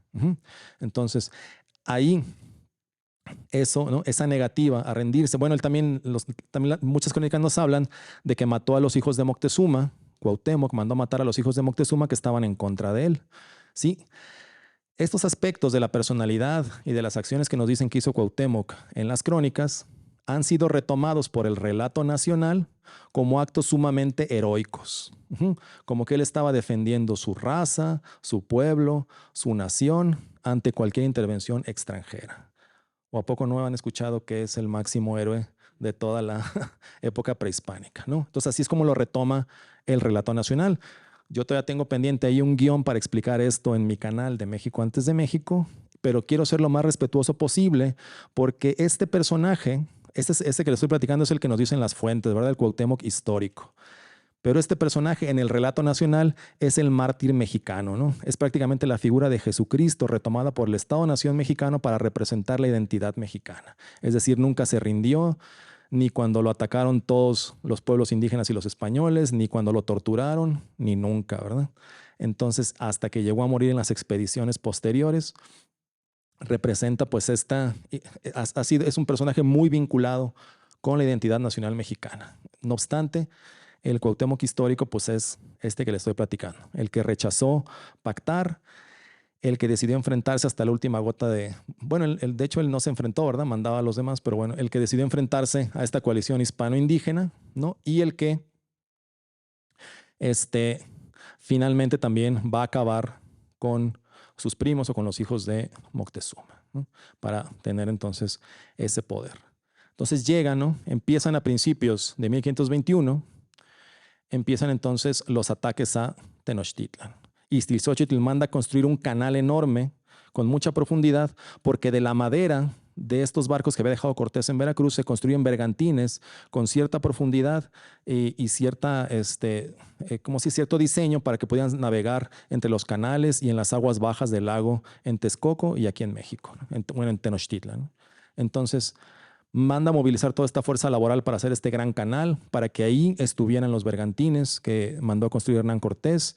Manda a movilizar este grupo de ejércitos en la parte oriental del Valle de México y entonces empieza el sitio de Tenochtitlan. Le cortan el abasto de agua, el acueducto que venía de Chapultepec a Tenochtitlan, cortan el abasto de agua, cortan el abasto de alimento, ¿no? Como les digo, a los tlatelolcas no les quedó de otras porque pues, estaban aquí encerrados en la misma isla que aliarse con los tenochcas, así que empiezan estas batallas. Las cartas de relación nos dicen que llegaban a ser escaramuzas, que sí, efectivamente el pueblo tenochca se defendió con mucho heroísmo, con mucho valor, que aunque estaban enfermos, con hambre, con sed, salían a enfrentarse a las huestes tlaxcaltecas, españolas, a colhuas, etc. Pero que constantemente Hernán Cortés mandaba llamar a los principales tenochcas y les decía que venga Cuauhtémoc aquí para pactar la derrota, ¿no? Que venga Cuauhtémoc aquí, ¿no? Al Templo Mayor para pactar la derrota y se iban recorriendo, o sea, los venían atacando por esta parte sur y ya habían tomado gran parte de Tenochtitlan este ejército de Hernán Cortés.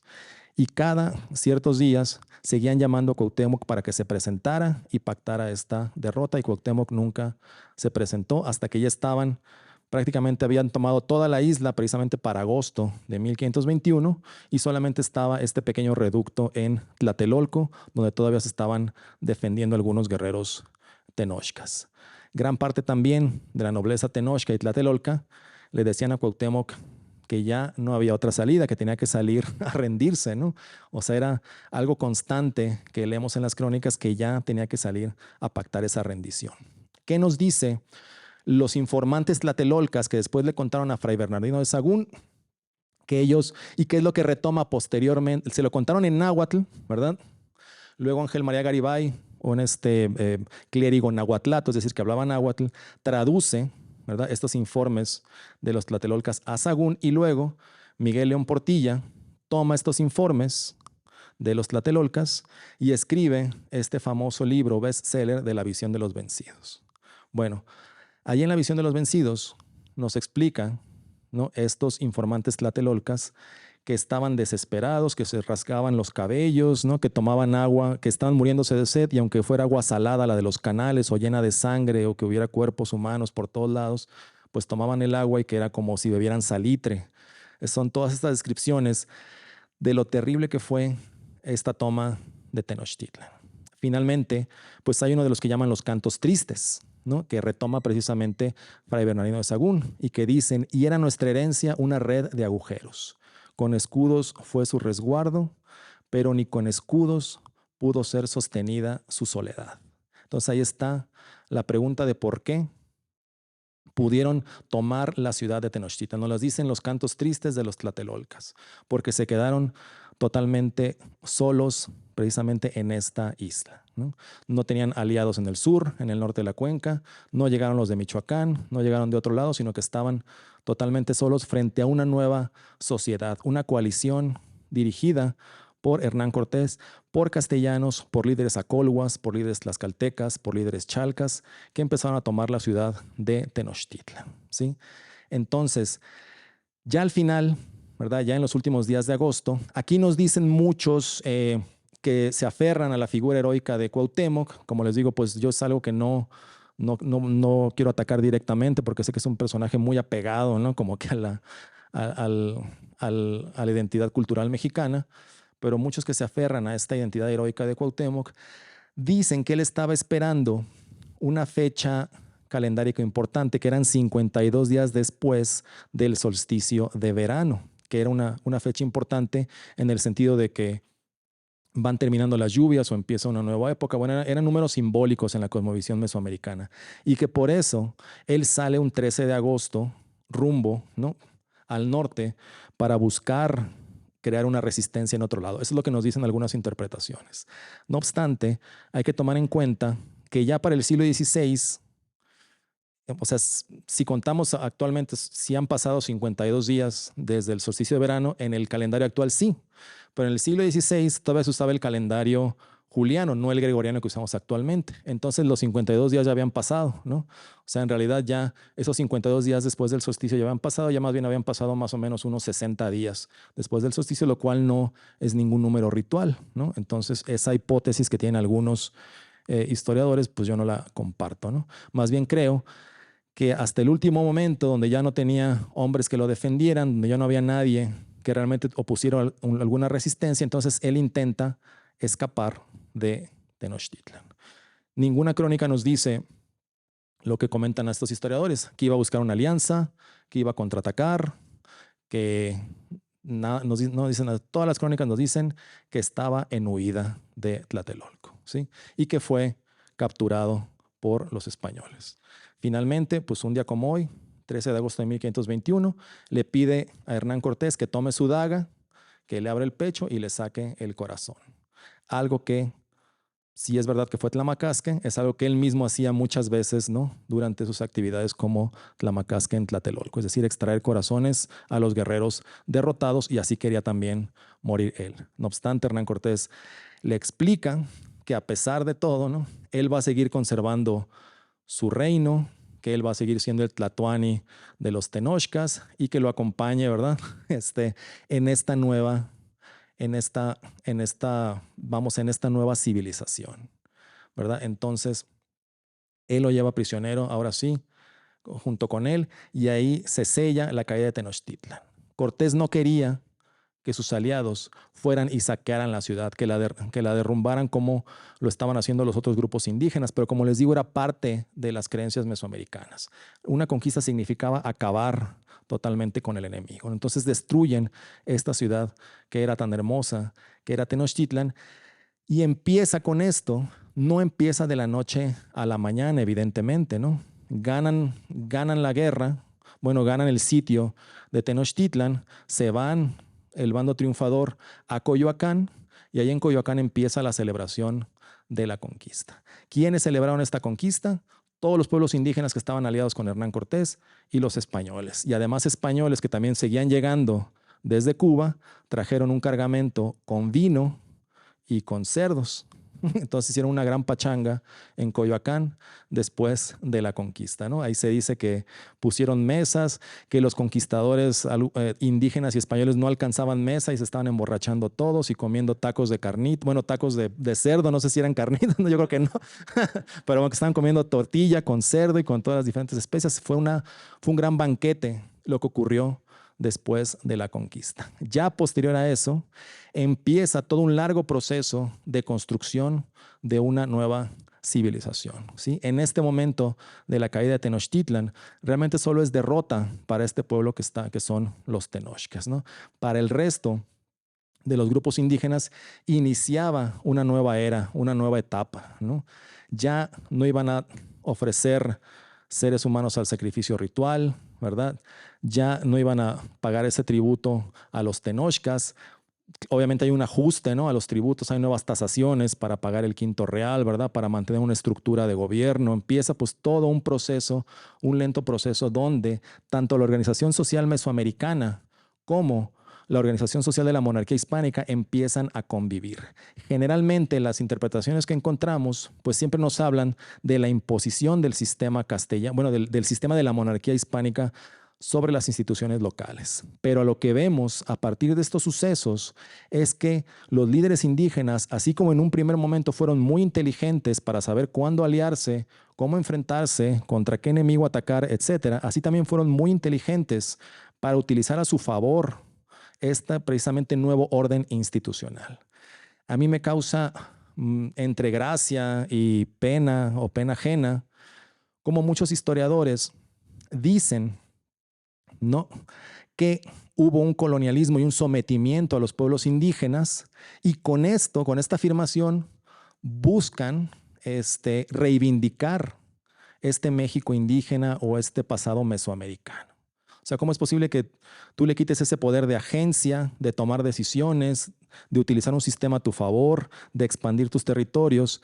Entonces, de eso no se habla esa parte de los grupos indígenas, solo de la parte en que tuvieron que someterse al nuevo sistema de la monarquía hispánica. Entonces yo no entiendo cómo el decir lo segundo, que fueron unos sometidos, reivindica el papel de nuestros ancestros indígenas en México. Es algo que a mí me resulta incomprensible, pero pues es parte de este relato histórico que hemos seguido repitiendo en medios oficiales y en muchos lugares, ¿no? En las escuelas, en museos, etcétera. Entonces, desde tiempos recientes, pues hemos empezado a revalorar este papel de los grupos mesoamericanos, de los grupos indígenas en estos procesos, la importancia que tuvieron también, ¿verdad?, en construir esta nueva sociedad. También la manera en la que se da la evangelización, estos procesos complejos de evangelización, de cómo llegaron las órdenes mendicantes, etcétera, ¿no? Y cómo, sin la participación de estos pueblos mesoamericanos, principalmente de los grupos indígenas, en la construcción de este nuevo mundo, de este imperio, no hubiera sido posible. O sea, fue una parte activa y fue una parte que siempre estuvo, que siempre fue fundamental para construir la Nueva España, ¿no? Entonces, a partir de ahí, pues empieza toda una nueva historia. En nuestra tierra se construyen ciudades como no se veía en otras partes del mundo, ¿verdad? Madrid era una villa polvosa, Sevilla era la mitad de lo que era la Ciudad de México, París igual, estaba saliendo del medievo, ¿no? Las grandes ciudades renacentistas allá de Florencia, ¿verdad? Los que sabemos del Renacimiento italiano rivalizaban con las ciudades neoclásicas como Puebla, como la Ciudad de México, ¿verdad?, como las villas que se establecían en Coyoacán, posteriormente como Oaxaca. O sea, viene un periodo de renacimiento para la humanidad, para los grupos indígenas de esta tierra, así como también para los castellanos españoles que emigraron hacia esta tierra que actualmente llamamos México, ¿no? Así que, pues, muchas gracias por su atención. Los invito a pensar, ¿no?, o a reflexionar sobre estos temas. Evidentemente, yo les platico los hechos históricos y lo que yo he leído en las fuentes. Yo como historiador o como etnohistoriador, yo también, fuera de esto como divulgador, yo también tengo mi opinión personal, ¿verdad? Yo también tengo mi objetivo como divulgador, que es precisamente fomentar este orgullo por lo que son nuestras raíces indígenas e hispanas, por mirar los alcances a los que llegó la civilización gracias a esta unión entre diferentes civilizaciones. Y esta es, como les digo, mi opinión y mi labor de divulgador. No tienen que estar de acuerdo o no tienen tampoco que seguirme ciegamente. Cada quien, a partir de los hechos históricos que uno puede ver, puede formar su propio criterio. Así que, pues, nuevamente, muchas gracias por su atención. Estaré aquí para si alguien tiene alguna pregunta. Muchas gracias.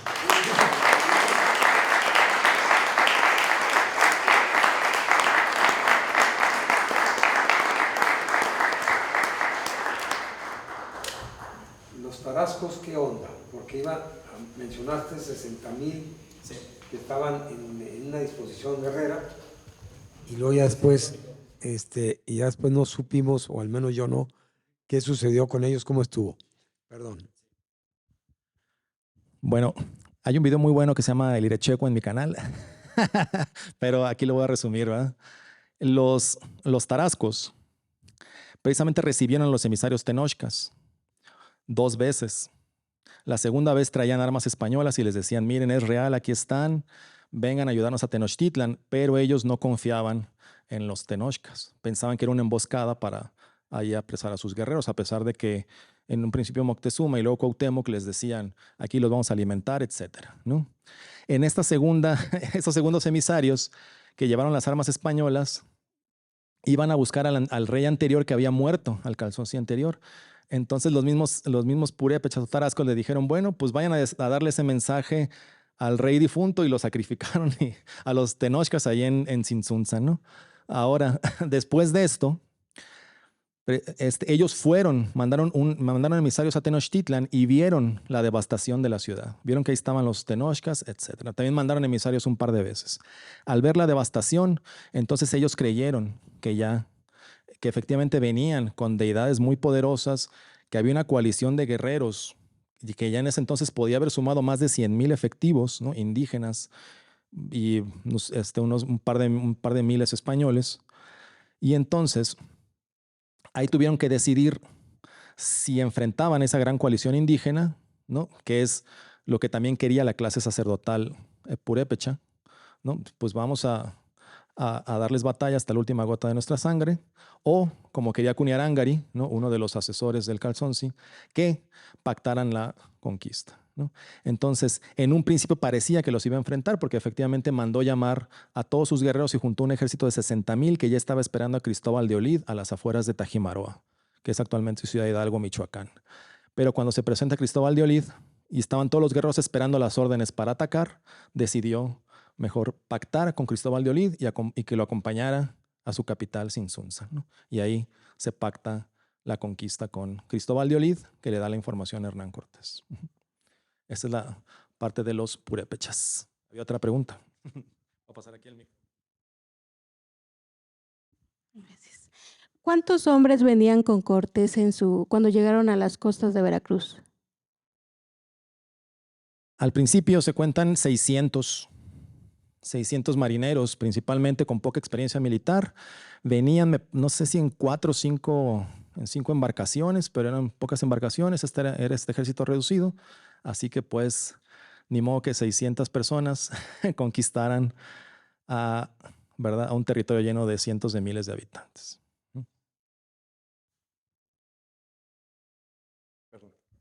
Bueno, pues yo sí estoy convencido que el término de conquista de México nació con la independencia de México. Pero pues ya ves que hay dos versiones muy diferentes, la leyenda negra y la leyenda rosa. Yo no creo ni un extremo ni otro, pero sí creo que hubo una situación, un gran cambio. De hecho, lo que mal llamamos la conquista de México fue un gran impulso civilizatorio que ocurrió en estas tierras en ese momento. Pero mi pregunta es, la situación de los macehuales, de la gente del pueblo, ¿cómo cambió? Bueno, yo sé que hubo epidemias y hubo una mortandad terrible, pero sus condiciones de vida, sus relaciones con el poder civil, ¿cómo cambiaron? Sí, efectivamente, este tipo de estudios muchos historiadores le rehuyen este tipo de estudios, ¿verdad? Porque a veces les gusta afirmar que sus condiciones empeoraron en relación a la época prehispánica. Por ejemplo, si tomamos en cuenta que llegaron cerdos, vacas, ¿no? O sea, llegó proteína animal que no había disponible en estas tierras, entonces pudiéramos pensar que mejoró su situación. En un principio, con las epidemias, efectivamente pues había mucha mortandad y eso pues no se puede hablar obviamente de un mejoramiento de la calidad de vida mientras se adaptaban estas nuevas poblaciones a los virus y bacterias que venían del otro lado del océano, ¿verdad? Ahora, algo que sí está en discusión, ¿verdad?, es que en este momento de conquistas donde se empiezan a movilizar contingentes hacia el norte o hacia otras regiones, ¿verdad?, hacia el sur también. Entonces, en este primer momento de conquista, vamos a hablar de los primeros 3, 4 años, efectivamente hay mucha mortandad por estas primeras guerras que empiezan de expansión, ¿no? También hay otro aspecto que hay que tomar en cuenta, que la construcción de las nuevas ciudades, de los nuevos pueblos que requería esta mano de obra, y si esta mano de obra además está sufriendo de ciertas enfermedades, ciertos virus y no está en condiciones óptimas, pues también abona esta mortandad que había en ese entonces.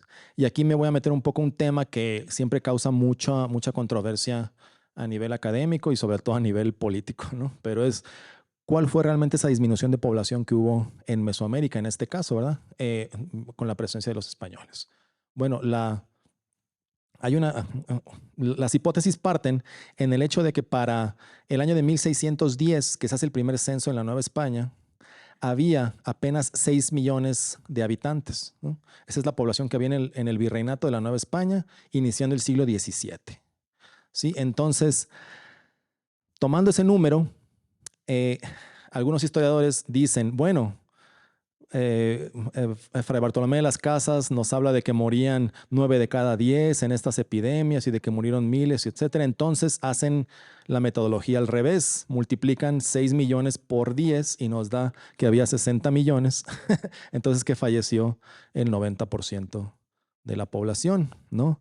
Ahora, yo partiría de otra hipótesis, de otra base, que ante un gen patógeno, virus, bacterias, etcétera, desconocidos en una población, normalmente la mortandad es entre la mitad o 2/3 partes de la población que mueren, ¿verdad? Durante ese intercambio, como ocurrió con la peste negra en Europa, ¿verdad? Si tomamos otras referencias, pues así lo podríamos calcular. Eso querría decir que había aproximadamente unos 12 millones de habitantes a la llegada de los españoles, es decir, fallece aproximadamente la mitad. En el caso de Tenochtitlan, por ejemplo, estaríamos hablando, y que la Tenochtitlan y luego la Ciudad de México, otro punto importante también, que se le empieza a llamar Ciudad de México después de la caída de Tenochtitlan. Antes era simplemente Tenochtitlan, ¿no? Entonces, aquí se sabe que había 60,000 habitantes iniciando el siglo XVII. Entonces, muchos dicen, nuevamente haciendo al revés la metodología, vamos a multiplicar 60,000 por 10. Entonces era una ciudad de 600,000 habitantes. Es imposible, ¿no?, que hubiera 600,000 habitantes aquí. Más bien vamos a hacerlo al revés, ¿no? Y es lo que yo comentaba con David Nievas en la última charla que tuvimos. O sea, bueno, yo podría decir, de acuerdo a esta mortandad que hubo, probablemente Tenochtitlan tenía arriba de 100,000 habitantes, falleció casi la mitad, llegaron nuevos migrantes y había 60,000, ¿verdad?, a principios del siglo XVII. Y él dice, pues es que se sustituye mucha población en Tenochtitlan, ¿no? Entonces, a lo mejor la ciudad originalmente era de los 60,000 y simplemente mantuvo su población por ser la capital de la Nueva España, a diferencia de otras regiones, pero ahí están las cifras, ¿no? Ahora, pasando esta época de adaptación de las poblaciones y de guerras, entonces efectivamente ya los análisis, la mayoría empieza a estar de acuerdo en que empieza a haber un mejoramiento en la calidad de vida de la gente, ¿sí?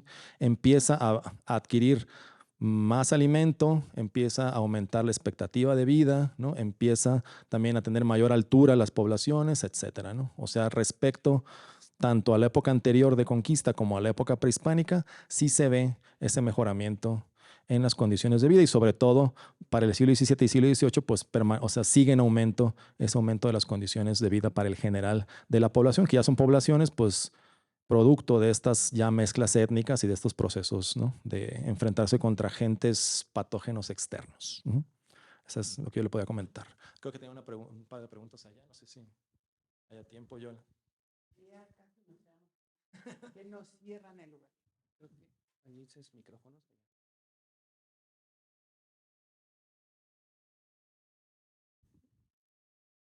¿Cuál fue el proceso para llamar a México la Nueva España? O sea, ¿cómo fue el analizar ponerle el rango de la Nueva España? Van a encontrar que muchos autores dicen que es el mismo Hernán Cortés el que le da el nombre, pero yo la referencia más antigua que he escuchado en las fuentes es que es Juan de Grijalva. Juan de Grijalva, cuando está navegando precisamente por el río Grijalva en Tabasco y luego observa a lo lejos la costa de Veracruz, la ciudad de Zempoala, ¿no?, porque nos habla de estas torres y estas edificaciones blancas y grandes ríos y todo, él dice que esta parte del mundo es la que más se asemeja a España. Entonces él empieza a nombrar aquí la Nueva España, ¿no? Entonces viene desde allá, desde esta visión de Juan de Grijalva.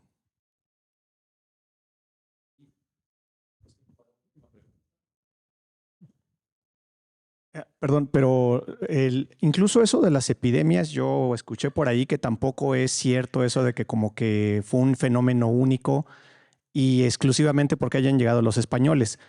Que epidemias hubo antes, en el momento y después. O sea, que en crónicas indígenas también se habla de Cocolotzi o Cocolitzi, algo así. Que, o sea, que las epidemias siempre existieron. O sea, porque incluso eso dicen, bueno, está bien, te creo todo lo de que los españoles, pero sí nos trajeron las enfermedades, ¿no? Y creo que eso tampoco es cierto totalmente, ¿no? Ujú.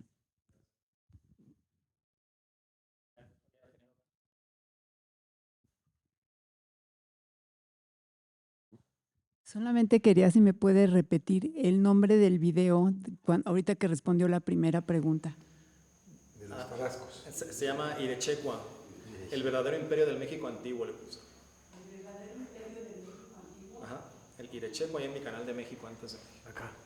Acá. Las organizaciones políticas y la organización social cohabitaron, digo, después de que cayera Tenochtitlan. ¿Cuánto tiempo tardó en fundirse lo que era ya el ayuntamiento, las leyes castellanas, porque han de haber estado separados, y usos y costumbres y su organización que ellos tenían? Gracias. Pues esta sería una respuesta muy extensa, ¿verdad? Hablando propiamente de Tenochtitlan. Sí, o sea, vamos a decir que pasaron 2 décadas, ¿verdad? Donde todavía había un gobierno de tlatoanis, tenochcas, que convivía con las instituciones españolas, hasta que empezó a tomar más importancia la Real Audiencia, ¿no? Ya se asienta el virrey, ya propiamente en 1534, ¿no? Se asienta el virreinato. Entonces, en toda esta primera década y segunda, estamos en ese proceso donde las autoridades indígenas tradicionales y las de la monarquía hispánica se están adaptando y están aprendiendo mutuamente, ¿no? La gente de los barrios tenochcas o indígenas se viene a vivir a la ciudad donde estaban estableciendo los españoles sus casas. Los españoles, que no nomás llegan conquistadores, o no todos los conquistadores eran ricos, sino conquistadores o españoles pobres se iban a la parte indígena. Y sobre todo Tenochtitlan es un ejemplo de ese dinámico proceso de mestizaje institucional y genético, ¿no? En las zonas urbanas, esa fue más o menos la dinámica que se va dando a lo largo de las siguientes generaciones. El México rural, o digamos en ese entonces la Nueva España rural o la Mesoamérica rural, sí tiene otras dinámicas, ¿no? Que son donde es un poco más lento este desarrollo, ¿no? Uh-huh. Bueno. No sé, es una pregunta que se sale un poco del contexto de esta conferencia, pero la hago.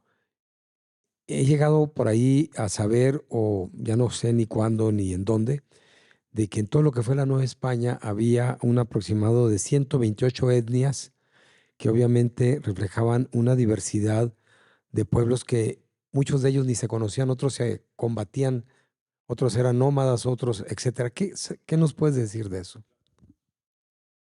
Sí, o sea, cuando hablamos del territorio que abarcó la Nueva España, ya fuera de Mesoamérica, estamos hablando de infinidad de grupos étnicos en las zonas de Aridoamérica, ¿no? Muchas tribus de Caxcanes, Guachichiles, o sea, o por ejemplo allá donde yo vivo en Sonora, ¿no? Todo lo que son los mayos, los yaquis, ¿no? Los seris, etcétera. Todos esos grupos que en diferentes ya procesos históricos, ¿no? Se integran al virreinato de la Nueva España. Entonces, eso ya contabiliza, no 128, ¿no? Sino más de 200 diferentes grupos étnicos y tribus, ¿no? Donde efectivamente muchos de ellos estaban en conflicto o hacían intercambios, a veces ni sabían de la existencia de lo que había acá. Algunos en sus leyendas, por ejemplo, sí hablaban de las grandes ciudades en el sur, otros ni en cuenta. O sea, era una diversidad muy grande, ¿no? La que había aquí. Uh-huh. Muchas gracias. Gracias, Yolanda. Un aplauso para el maestro. Muchísimas gracias por haber asistido. Gracias a todos los que nos están viendo en redes sociales. Gracias por conectarse. Y bueno, les pido por favor que le den un like a todas nuestras redes sociales a Librería Reconquista.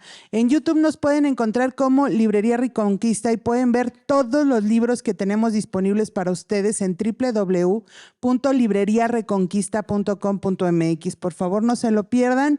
Estamos para servirles y les damos muchísimas gracias por haber asistido a esta hermosa conferencia. Muchísimas gracias, maestro.